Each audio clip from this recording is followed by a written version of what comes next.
Beginilah insiden kecelakaan beruntun yang melibatkan sesama mobil pemadam kebakaran di Banjarmasin.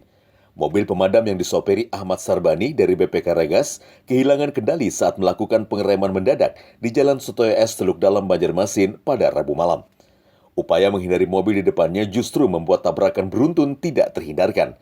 Tidak ada korban jiwa dalam kejadian ini, namun seorang anggota barisan pemadam kebakaran alami luka ringan. Lalu dari samping ngantem itu aja kejadiannya. Samping itu ada anak kecil, untuk anak kecil turun tarik, nggak sampai kejepit pintu itu.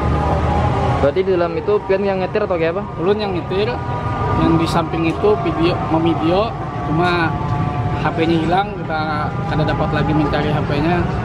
Situ aja, Bang. Di unit ini tadi malam berapa orang ikut, Bang?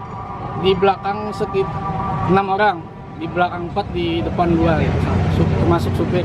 Kamis siang, insiden serupa kembali terjadi setelah mobil Honda Freed seorang warga terserempet mobil pemadam kebakaran di Jalan Sultan Adam, Banjarmasin. Akibat kejadian ini, bemper mobil penyok dan rusak.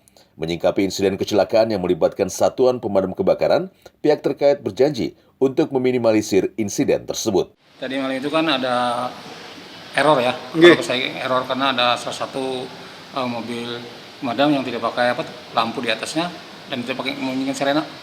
Jadi saling yang di depan itu nggak berjalan, lalu pas tuburukan berdua, yang satunya mundur.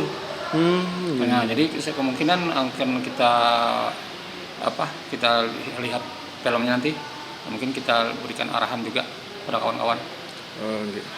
Itu yang jika terjadi tabrakan itu yang bertanggung jawab siapa, Pak? Pada kejadian gitu? Yang itu kan pribadi, Mas. Pribadi. Karena kan gini. Sebenarnya kalau memang ini kan kita harus siapapun melaksanakan tugas itu harus sesuai peraturan. Artinya kecepatan harus gimana, suasananya gimana kan gitu. Jadinya artinya apalagi itu kebakaran beruntun dari mana kurang 3 atau 4 kah? Hingga saat ini tidak kurang dari 400-an unit mobil pemadam kebakaran secara swadaya dimiliki warga Banjarmasin.